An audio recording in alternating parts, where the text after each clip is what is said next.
We have Steve Lind and Cheryl Kennard, and we're asking them the differences that they have seen. Let's look at the issue of testing. Steve, I know you're fourth grade, third grade, you've taught that level. What do you see as differences in testing over the 30 years? I'm glad you asked that. That seems to be a real lightning rod for a lot of teachers right now. Some teachers feel like there's a bit too much. I do think that looking at results is important. In fact, in the Kennewick School District, every profession has its own acronyms, and we have PERR, P-E-R-R, which would be purpose, engagement, rigor, and results. And so we're looking at the results part. I think that that acronym has really helped the majority of our teachers in this district.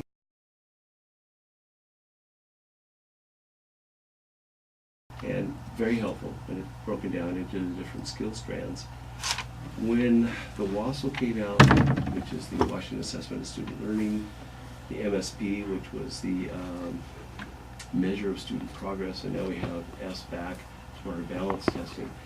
Both of those, all three of those rather, quite a bit of lag time before we get some information from that. Now, the Smarter Balance, we're starting to get some back even this school year, and that could be helpful for next year's instruction, but not this year's, whereas the math would help us. So a little bit of overkill in some respects. Wow, so you just mentioned 5 different types of testing. That is going on in 1 year? Thank you for giving me an opportunity to clarify. The WASL is no more. That was replaced by the MSP. Okay. The MSP is now what some people would call that high stakes or no child left behind test that the federal government mandates for the state, and that would be the Smarter Balanced, or SBAC. So how does that compare to, I mean, I think we've heard a lot of different directions about what we're doing now in terms of testing. Well, what were we doing 30 years ago? Do you think that we weren't getting enough information if you look back? Absolutely. I think what we got back as teachers was a score. We didn't know really how to look at that. We like the Mat 6 or the ITBS, which is the Iowa Test of Basic Skills. And we really weren't using that to inform our instruction and to help students. Now the kind of testing feedback that we get, and unfortunately some of it we get the next year, so it benefits the next group of students, like the MSP was, and the WASL was, and the Smarter Balance now is. That information we don't get quite as immediately, so it won't benefit this year's students, but next year's. Well, what about the issue that a lot of people bring up, in that they feel that teaching today is teaching towards a test, so that the test score looks good? How would you respond? When those high stakes tests originally rolled out, I heard that a lot. The problem is we don't know exactly what's going to be on that test. We know the idea, some of the broad scope ideas and the way the questions might be framed. But those test questions roll in and then are rolled out after a while, so that there's always new and fresh questions on the test, and so there's nothing really to memorize, and actually legally we can't really look at or copy down any of those questions. We don't teach the test. Basically, if we're teaching to the kind of the core objectives, then we'll have covered things such that children can handle anything that comes on that test. So it's not teaching to an actual test question, but letting kids see samples of released items so they know what it looks like. But it's more of a process kind of test. How do you think, and how can you respond versus a multiple choice? I don't know a lot about it, but I am in favor of a very rich curriculum and encouragement of higher level thinking, and I know that Common Core does do that. I've heard that it could be very difficult for lower students to be successful, and I'm just saying that's what I've heard. I don't know that that's true, but I do feel with the testing back to the testing, Mhm. that we are doing a lot of our really academically low students a disservice because they're forced to take this test and they can't succeed, and it's heartbreaking really to see kids crying, and that's Oh. I know that's the bad part about the testing. But anyway, Steve could probably talk more about Common Core. Well, my experience has been that you'll get a student in from, say, California or New Mexico or Maine or Minnesota, and I'll look through their file and I can't understand what kind of testing they've had or what that was based on, what kind of objectives. So Common Core really is not a political, religious, or ideological agenda. It basically is, and it's not foisted on us by the federal government.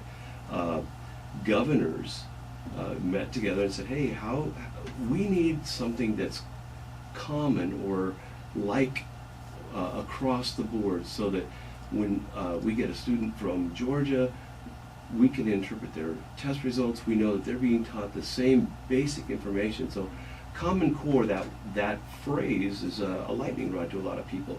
I'd rather like to say something like those basic skills that, in my case, a fourth grader ought to be able to understand and integrate and express. And to me, that's what Common Core is. It's not something that's going to undermine society or some evil thing. And I like it because the way the objectives are written, the standards are written, very easy for educators to understand and figure out this is, I don't have to do a lot of interpreting. I know exactly what is being asked of me to teach, and there's some great examples too that are given, so that it's not open to a lot of interpretation on my part. So across the board, there are common objectives in each grade level. Correct. That is it across the board. And my understanding is at this Yeah. point about 43 states have adopted Common Core. Mhm. Okay. All right, I'm going to take one more look at an area, and that would be curriculum. Curriculum, how it has changed in 30 years. Basic curriculum. And it kind of leads right out of Common Core, but curriculum. Certainly does. Cheryl? Well, I think back in the day, if you wanted to teach dinosaurs, and we're all excited about dinosaurs, you taught dinosaurs, and you didn't really worry about continuity. And I think now we're more focused as a school. Each school is more focused in trying to establish what should a third grader be able to do, for example. And I think that's a good thing. I do also worry a little bit when I hear people use the term kill a drill. I worry about that because I think children need play, and through music education I do a lot of play and get at my goal kind of through the experience of the play. This is how we learn. Mhm. And I think that playfulness is a really important part of education, and I hate for us to lose our way and not recognize that they're children, and that, I mean, we can't always play and we can't always learn through play, but I think if we lose that, we've really lost our way. Okay. You know, I like what you brought up about, this is the common or the basic bit of information or a group of information that should be taught at each grade level, and that's what Common Core does. What I see different now is that you're right, Cheryl, that people are just kind of going off on their own little bent, that there's a playbook, if you will, and we know where we're headed as a district, as a school, as a grade level, and we do a lot of communicating with the grade above and below. What are you doing in this area? And we understand, or should, each teacher ought to understand what's been taught prior to those students coming, and then we take a look at where they're headed so that we can make sure that we've done our part. So again, you hit a key word, Cheryl: continuity, the curricular continuity. Very quickly, my daughters both went to Cheryl's school, and Cheryl did a wonderful job of teaching them music. And at that school at Ridgeview, there was that continuity, and it was really nice to see. The reason I bring that up is that I've lost my train of thought. So I'll think Okay. for a moment here. I'm sorry. That- And I'm not really illiterate in terms of what actually is taught in history at those Well, particular grade yeah. levels. We covered the Civil War and the American Revolution in the elementary school, and kind of the formation of the United States and its westward expansion. So we looked at Lewis and Clark and that kind of thing, to the Oregon Trail. So they're getting plenty of history, at least at the elementary level, and I'm sure also at the middle school and high school levels. Well, I think it goes back to your comment about continuity, because the decision has been made is we're going to teach these topics in history at these certain levels. Right. So I'm fairly certain that that is a high school topic. I don't, want to point a finger at that young man, but maybe he wasn't paying attention during the discussion about World War II. Well, I know But my I think son it's a has, good point. AP Human Geography, and they touch on a lot of current issues and things like that. So it is kind of a tiered thing. They start them off simpler and then Yeah. move through time. So And, well, it's chronological, I think, when Mhm. you're talking about the beginning of the United States. Yes. I'll tell you what, we're out of time on this. There's so we could go off in so many different directions. This topic is so big, and it's really beneficial right now that our focus is on education as a community. I want to thank the two of you for showing up today and talking with us about this, and I want to thank all the teachers out there. Thank you so much. We're back in a moment.